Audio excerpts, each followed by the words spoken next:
I am Ayla Derrick, and I'm 27 from San Diego, California. I was born in Florida, South Florida. Eventually, I moved to Colorado, and then decided I hated winter after about 10 years and moved to San Diego to get some more sun and some more beach.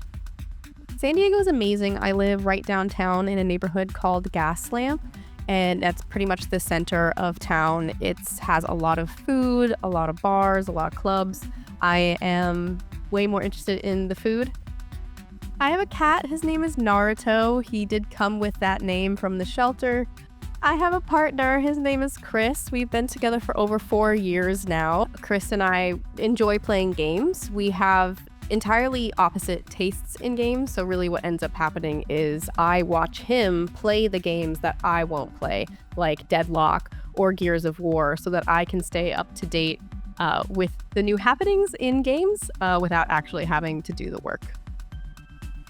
He's definitely supported my entire career here in games. It's not just about the harvest, it's about the vibes you create along the way. So my studio, Cave Bear Games, is creating our first title called Plantasia, which is a cozy idle gardening game where you grow plants in space in order to revitalize barren planets down below. But something cool about Plantasia is it rides off of the innovation created by the game Rusty's Retirement, where the game itself sits on the bottom third of your computer screen and idles away there so that you can continue working or studying or watching videos or doing whatever on the top half of your screen, the top 2/3 of your screen. So it's really meant to have you be able to work and play at the same time and really be able to come down to the game when you are truly idle, when you really need a break, and click a few buttons, grow a few plants, and then go back to what you were working on before.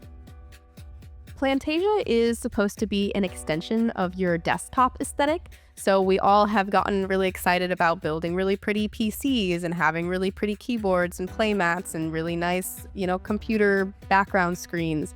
And so Plantasia is meant to extend that onto your actual computer. We are hoping that you'll be able to customize your game, have that cozy aspect of decoration, and have the decorations in your orbital greenhouse lab in the game match what your actual desktop aesthetic looks like. So we hope that if you walk away from the game will still be a part of you and a part of your life on the computer because it is aesthetically matching everything else that is going on your workspace. The whole point of our project with Plantasia was just supposed to be a portfolio project, something that we did as all juniors in the industry to help us find jobs, since jobs are basically impossible for juniors to find right now. Obviously, with our success on LinkedIn and elsewhere, we hope that this game will make us a little bit of money, but really the main focus remains a portfolio project to up our skills and to show the industry that we as juniors are capable of making something that is worthy of playing. And so our goal is that people will see this game, see the innovation that takes place within it, see the quality and the talent, and recognize us as worthy members of the industry and hopefully either pay us money to continue working on Plantasia or pay us money to work on other games. About a year ago, I was actually in education. I was an English teacher, and I have been a casual gamer. I'm not a hardcore gamer. I like just playing games when I have time, and I've been doing that my whole life. But I was tired of what I was doing in education. I still felt like I hadn't figured out what I was really supposed to do in life. And this was around the same time that the SAG-AFTRA strikes were happening in Hollywood. And so I was talking to some friends and I just said, oh man, I hope they don't stop writing games like how they've stopped writing the movies. And that's when it kind of clicked in my head that, oh, someone actually writes games. And me with an English degree, I also write. Maybe I can do that. I looked it up. Narrative design, game writing was a thing, and that was an instant sell for me. I instantly quit my job and left the education industry and joined the game industry. I quickly realized that finding a job in this market currently would be next to impossible. And, as my education grew in game design, Cave Bear Games, just kind of formed out of nowhere with some friends.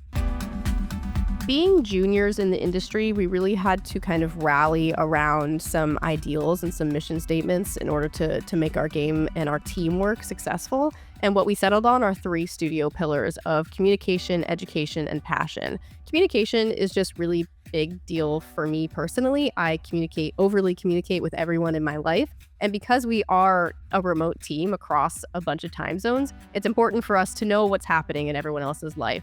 If someone can't make a meeting, hey, let us know and how can we support you in that? But also, I am a prior teacher, so education is huge for me, again, in general, in my general life. But also, we are all juniors, so we are all learning all the time. And keeping that focus on education so that we are not just making a game because based on what we already know, we are making a game and learning how to make the game at the same time. And then finally, passion. We're not doing this for money. We are all volunteers at Cave Bear. No one is getting paid, and hopefully we can pay ourselves back eventually. But because we're not getting paid, something else has to drive us, and that's the passion for the game, the project that we are doing. Everyone really enjoys the game we're making, whether it's because it's a game that they would make themselves, or it's just a genre that they like, or it's just the fact that we really enjoy our team and like working with each other. Passion really kind of solidifies all of us together, and we use these 3 pillars to create a functioning and successful team.